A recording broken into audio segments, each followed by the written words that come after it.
Cuán bello es el Señor, cuán hermoso es el Señor, cuán bello es el Señor. Bendiciones mis amigos y hermanos en la fe de las redes sociales, de Facebook o de cualquier otra medio o red social. En esta ocasión quiero compartir con ustedes un tema que en muchas charlas y en varias conferencias a las personas les ha sido de interés, y es nuestras emociones. Las emociones en la Biblia lo he titulado, aunque vamos a verlo desde un punto de vista espiritual, pero también desde un punto de vista emocional, desde un punto de vista académico. Las emociones en la Biblia. Importancia de aprender acerca de las emociones. ¿Por qué es importante entender las emociones que Dios nos ha dado? ¿Por qué es importante entender las emociones que Dios nos ha dado? ¿Cómo pueden las emociones impactar mi vida personal? ¿Hemos tenido alguna vez un sentimiento de tristeza, quizás de enojo, quizás de resentimiento, o cualquier otra emoción que quizás nos haya sido difícil de procesar o de controlarla o de tener dominio sobre ella? ¿Se nos ha dicho alguna vez que somos quizás muy susceptibles en algún área de nuestra vida, en algún área de nuestras emociones? Quizás somos acaso, esta es una buena pregunta, ¿somos acaso alguna persona que padecemos de los famosos llamados celos patológicos? ¿Somos personas que quizás somos demasiado desconfiadas, muy escépticas? Muy desconfiados algunas veces hasta llegar al grado patológico, o somos en realidad muy hipersensibles a tal punto que alguna crítica, alguna observación, alguna diferencia nos causa algún tipo de consecuencia, algún tipo de impacto en nuestra vida, y quizás esos celos, esa desconfianza, esa hipersensibilidad o ese problema emocional nos ha impactado con alguna consecuencia a nivel matrimonial, nos ha impactado con alguna consecuencia a nivel familiar, a nivel financiero o a nivel espiritual. Las emociones influyen y están íntimamente relacionadas a nuestro estado de ánimo. Están íntimamente relacionadas también a los deseos y a las formas de satisfacer el placer en nuestra vida. Y fácilmente pueden influenciar nuestra vida con tristezas extremas, como es el caso de la depresión. La depresión es una afección, prácticamente un trastorno, una afección mental muy común, desafortunadamente, hoy día en la sociedad, así como también lo es la bipolaridad. ¿Por qué tomé estas dos afecciones que son bastante comunes en nuestra sociedad? Porque en las dos hay un elemento del estado de ánimo, en las dos hay un elemento emocional que se ha salido de los rangos y de los parámetros normales, y es por eso que es importante estudiar acerca de ellos, es por eso que es importante al mismo tiempo que estudiar, integrar herramientas por si acaso estamos de alguna manera padeciendo o siendo impactados por algún sentimiento o alguna enfermedad emocional, pues podamos dar pasos para revertirlo. En la Biblia, las emociones en la Biblia encontramos casos, por ejemplo, como el de Judas. Aquí tenemos el caso como el de Judas en Mateo 27, que dice que la historia de Judas, cuando él entregó al Señor, cuando uno hace algo equivocado, algo malo en la vida, hay una partecita pequeña en nuestra conciencia de que nos va a recordar eso malo o eso inapropiado que hicimos.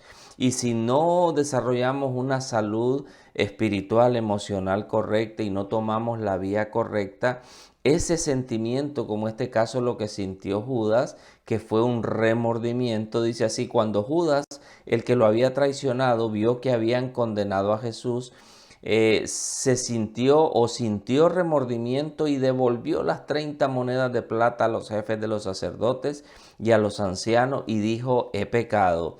Les dijo: porque he entregado sangre inocente. Se lo estaba comiendo la culpa, se lo estaba comiendo ese sentimiento bien fuerte. Y entonces las personas le dijeron: ¿Y eso a nosotros qué nos importa? Y respondieron, allá tú, si ya lo hiciste, allá tú. El verso 5 dice, entonces Judas arrojó el dinero en el santuario y salió de allí, luego fue y se ahorcó. Qué tremendo. En el caso Judas hubo un elemento emocional, sentimental, que se salió de proporción y que fue la tristeza. Una tristeza profunda, motivada quizás por un sentimiento de culpa, por un sentimiento de remordimiento, puede llevar a una persona hasta inclusive el suicidio. No solo quizás un pensamiento de muerte, sino que lo puede llevar a una ideación suicida y hasta hacer un plan suicida. Estas tres cosas se cumplieron en la vida de Judas. Esa tristeza, ese remordimiento lo llevó a tomar una decisión bien fuerte, inapropiada completamente, porque uno no resuelve absolutamente nada quitándose la vida. Más bien se empeora el problema nuestro y el problema de nuestros seres queridos. Pero las emociones en la Biblia están allí reflejadas. En este caso fue el sentimiento de culpa, el sentimiento de la tristeza, lo que nubló y opacó una salida apropiada y correcta. El enojo de Jonás. Son innumerables los casos que podemos tener acerca de cómo las emociones impactaron a muchos siervos de Dios, cómo las emociones impactaron a muchas personas que estaban sirviendo al Señor. Verso 4, el enojo de Jonás. Pero Jonás se apesadumbró en extremo y se enojó. En el caso de Jonás, una emoción como el enojo tuvo consecuencias muy graves. ¿Cuáles fueron las consecuencias que hay cuando uno no filtra, cuando uno no tiene dominio, cuando uno no tiene control sobre la emoción del enojo y puede trascender inclusive hasta la violencia, puede trascender inclusive hasta el perder el control? ¿Cuáles son las consecuencias? En el caso de Jonás fue el no aceptar la voluntad de Dios. Muchas veces Dios nos está hablando, pero un sentimiento, los sentimientos tienen voces y hablan. Y muchas veces cuando nosotros no aprendemos a filtrar y a callar la voz de las emociones y los sentimientos, muchas veces pueden opacar aún hasta la misma voz de Dios en nuestra vida. ¿Por qué? Porque sencillamente Dios respeta nuestro libre albedrío.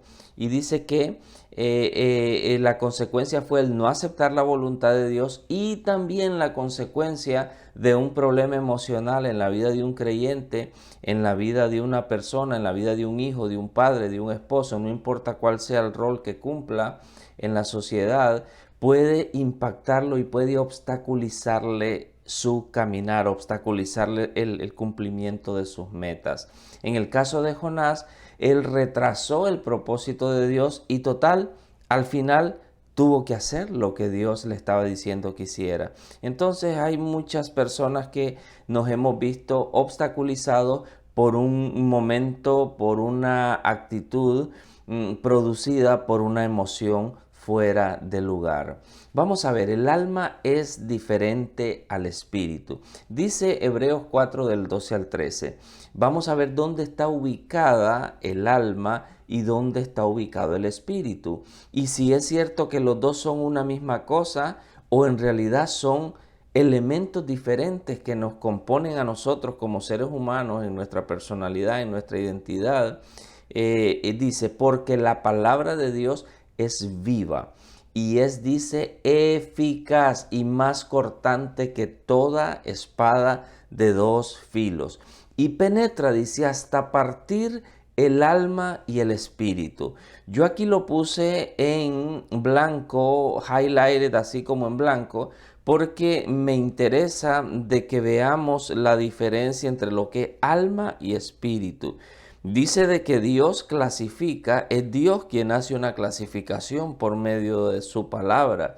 De que dice que penetra hasta partir. El verbo partir allí es dividir, separar. Como cuando nosotros separamos en un canasto que están juntos las manzanas y los limones, y venimos nosotros y separamos y ponemos un separador en esa cesta y nosotros separamos lo que es las manzanas a un lado y los limones a otro y le ponemos un separador. Así Dios está dividiendo, separando lo que es el alma y el espíritu, porque Dios tiene un tratamiento para el espíritu, el mismo Dios que resucita el espíritu y hace que estemos conscientes de su presencia, es el mismo Dios que nos restaura nuestra alma, que nos restaura nuestra mente, que nos restaura nuestras emociones, que nos restaura y nos sana en cuanto a nuestra voluntad.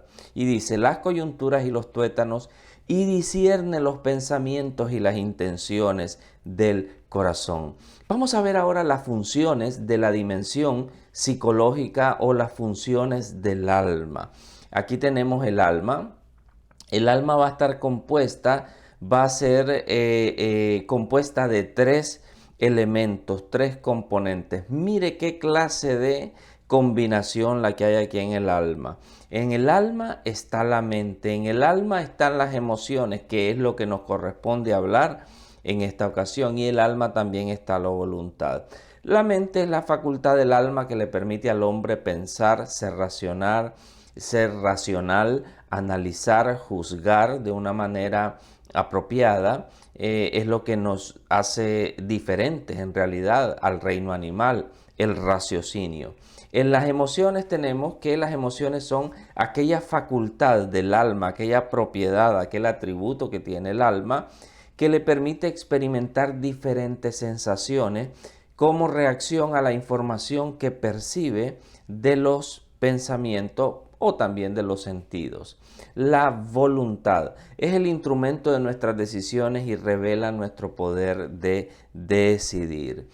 Aquí vamos a ver otro gráfico donde están también, donde refleja lo tripartito que somos, lo trino que somos. Nosotros también somos trinos en nuestra composición, en nuestra identidad. Así como Dios es trino, nosotros también tenemos 3 partes y 3 componentes. Tenemos el espíritu, que el espíritu es aquella intuición, aquella conciencia, aquella comunión y hace que nos relacionemos con Dios. El espíritu es muy importante porque cuando hay un espíritu resucitado, un espíritu activo, un espíritu resucitado por Dios, pues podemos relacionarnos con Dios apropiadamente. El cuerpo nos sirve para relacionarnos con todo lo que nos rodea, los estímulos, el medio ambiente que tenemos. El cuerpo es fisiológico, es morfológico, es anatómico. Y aquí tenemos el alma, que es donde está uno de los componentes que estamos analizando ahora, como lo es las emociones. El alma es útil porque nos sirve para relacionarnos con las otras personas. La inteligencia emocional, la inteligencia afectiva, la inteligencia relacional es algo necesario para tener una relación exitosa entre nosotros mismos. Obviamente, la plataforma de bienestar es tener un espíritu conectado con Dios. Desde que nacemos, déjeme decirle para establecer una situación muy clara, desde que nosotros nacemos con un espíritu desconectado, muerto, con un espíritu inactivo, con un espíritu que nosotros no, dice la Escritura, que estábamos muertos en nuestros delitos y pecados. Quiere decir que nuestra conexión espiritual con Dios no era posible porque teníamos un espíritu que estaba inactivo, en otras palabras, muerto, y dejándonos solo únicamente desde que nacemos con un cuerpo y con un alma. Desde que nosotros nacemos en esta parte, en estas 2 dimensiones, nos convertimos por medio de las enseñanzas de nuestros padres y por medio del cúmulo de cosas que se nos han transmitido a través de las generaciones anteriores, nos convertimos en personas sensoriales, en personas instintivas, que nos guiamos por nuestro propio intelecto, por nuestra propia mente, por lo que hemos aprendido y por nuestros propios sentimientos. Somos profundamente impulsivos. Entonces, así es cuando nosotros nacemos. Pero ya una vez que nos conectamos con el Señor por medio del plan de Dios, nuestro espíritu es resucitado y es allí donde somos prácticamente trinos. El alma nos sirve para relacionarnos con otros. Quiere decir de que si yo tengo un número de problemas y conflictos no resueltos con muchas personas a la vez, quiere decir de que yo voy a tener un problema, no necesariamente en el cuerpo, no necesariamente en el espíritu, aunque puede ser el espíritu, la falta de conexión con Dios, el origen de esto, pero hablando de lo que tenemos aquí el gráfico, vamos a tener un problema almático, un problema muy probablemente de nuestras emociones, un problema muy probablemente de nuestros pensamientos y un problema muy probablemente en nuestra voluntad. Por eso es que es muy importante que nosotros tengamos un bienestar emocional. Es muy importante. Ahora vamos a ir a la palabra de Dios en Romanos 5:12 y vamos a hacer una comparación entre lo que eran las generaciones anteriores y la generación que nosotros estamos viviendo. Dice la palabra de Dios: por tanto, como el pecado entró en el mundo por un hombre y por el pecado la muerte, así la muerte pasó a todos los hombres por cuanto todos pecaron.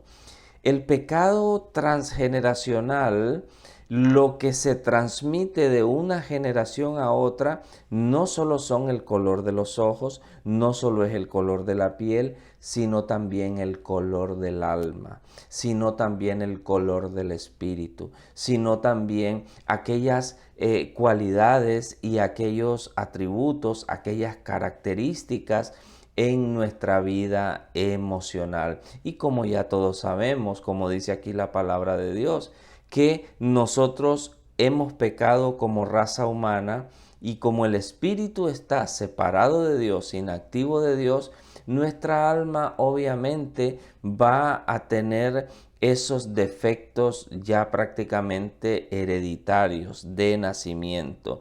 Y así la muerte, la separación, el pecado se pasó a todos los hombres. Aquí vamos a ver un poco acerca de lo que es un genograma. Aquí tenemos varias generaciones. Aquí hay una generación. Vamos a explicar lo que es un genograma. Un genograma es una representación gráfica. Es como un árbol genealógico, pero es mucho más completo que un árbol genealógico. Se convierte en un instrumento inclusive divino, inclusive terapéutico para la identificación de estados, para la identificación de conductas, para la identificación de interacciones, para la identificación de roles de cada una de las personas, así como de cada uno de los diferentes niveles que van subiendo o que van prácticamente yendo hacia atrás en las generaciones. Nos permite identificar, por ejemplo, esto es un genograma médico, clínico. En este caso, el genograma clínico nos permite identificar en la familia desde los antepasados que van a estar en la parte superior. Aquí tenemos un esposo graficado con un cuadrito, aquí tenemos una esposa graficado con un círculo. Esta unión que está aquí vamos a decir que es una unión matrimonial y a cada una de estas tres frutos de ese matrimonio son la otra generación, en otras palabras, los hijos. Aquí está el primer hijo, que fue un hijo varón, la segunda hija, que fue una hijita hembra, mujercita, el tercer hijo varón de este matrimonio. Y podemos ver también cómo este hijo varón menor se une en matrimonio con otra persona que está acá, con una mujer que a la vez ella forma parte de otro núcleo familiar, donde ella tiene un hermano, donde ella tiene también otra hermana por acá y donde ella también tiene un padre. Entonces aquí estamos viendo una generación, ¿ok? La generación que está aquí de los padres. Luego estamos viendo otra generación aquí, que es la generación de los hijos, ¿ok? Y luego estamos viendo otra generación aquí, que es la generación prácticamente de los nietos, ¿ok? De los nietos. Y luego tenemos otra generación aquí más abajo, que es la generación prácticamente de los hijos, prácticamente los bisnietos. Entonces el genograma nos va a permitir identificar cómo va repitiéndose ciertas condiciones producto del pecado, producto de la naturaleza caída, ya sea en, por ejemplo, enfermedades del corazón, ya sea en diabetes, ya sea en obesidad. Los genogramas pueden ser utilizados en una gran cantidad de maneras. Por ejemplo, aquí tenemos que aquí este padre, que es de donde comienza la generación acá, este padre tuvo una condición del corazón y murió de esa condición del corazón, porque esa crucecita que nosotros vemos ahí significa fallecimiento. ¿Ves? Vivió hasta los 65 años. Entonces él tuvo un padecimiento del corazón. Luego uno de sus hijos, el hijo menor, también salió con el padecimiento del corazón, mientras que la hija menor tiene también una condición heart disease carrier, dice acá, que puede ser una persona potencialmente portadora de una condición cardíaca. Entonces aquí la otra persona, nosotros podemos ver que con quien se casa el hijo menor tiene una condición diabética. Pero ¿por qué estoy hablando acerca de esto? ¿Por qué estoy hablando acerca de la transmisión multigeneracional de ciertas condiciones clínicas, de ciertas condiciones médicas? ¿Por qué? Porque así como se transmite el color de los ojos, se transmite también el color del alma, se transmite también el pecado que se manifiesta en una multitud de formas. El pecado desde el tiempo adánico se ha transmitido, como leímos anteriormente, y los frutos del pecado, la muerte, la separación, se ha transmitido hasta nuestras familias. Dice la palabra de Dios que manifiestas son las obras de la carne, que son adulterio. Hay generaciones que, por ejemplo, el padre ha tenido una incapacidad para serle fiel a su esposa y ha adulterado una cantidad de veces. Muy probablemente haya detrás una adicción sexual, una adicción al sexo. Pero eso no se queda ahí. Muy probablemente, si esa condición no se trató, esta condición va a también a afectar a uno o más de sus hijos. Quizás uno de sus hijos va a heredar esa condición emocional, ese estilo de vida, esa práctica del adulterio, de la incapacidad y de la incapacidad para poder tener una relación adecuada, una relación de fidelidad hacia una mujer. Y eso se transmite en la parte de los genes emocionales, no en la parte biológica, sino en la parte del aprendizaje, en la parte del grupo de apoyo primario que es la familia, donde se van aprendiendo y donde se van heredando todas esas cosas. Entonces, dice, manifiestas son las obras de la carne: fornicación, inmundicia, lascivia, idolatría, hechicería, enemistades, pleitos. Muchas veces en las familias la forma de resolver los conflictos no es ni se ha originado únicamente en la última generación que nosotros tenemos acá. Por ejemplo, si aquí hubiera un problema, un ejemplo, un problema en este matrimonio de aquí, hubiera, o en este matrimonio de aquí, por decir así, hubiera un problema de comunicación, ¿ya? Generalmente estos problemas de enojos, estos problemas de violencia, estos problemas hay veces de agresividad, no nacieron aquí. Generalmente vienen y tienen su trasfondo, porque por allá un padre, por allá una abuelita, por allá alguien tuvo ese mismo problema y lidió con la misma situación. Lo mismo con los divorcios, lo mismo con una cantidad de cosas de las cuales muchos de nosotros hemos participado en toda esa disfuncionalidad y en toda esa herencia de una naturaleza caída. Por cuanto todos pecaron y están destituidos de la gloria de Dios, dice el Señor. En otras palabras, Todos hemos heredado en más de alguna u otra manera los efectos del pecado en nuestra vida. Hay personas y familias donde la ansiedad corre de una generación a otra. Padres ansiosos e inseguros, hijos ansiosos e inseguros. Entonces, es importante que nosotros entendamos el impacto que tiene la transmisión generacional o multigeneracional de la herencia del pecado en nuestra vida. Luego después vamos a ir viendo en una próxima ocasión, vamos a ver cuál es la manera de lidiar con esta disfuncionalidad familiar. ¿Cuál es la manera en realidad de lidiar apropiadamente con esto? Pero vamos a dejarlo para otra ocasión. Cuán bello es el Señor, cuán hermoso es el Señor.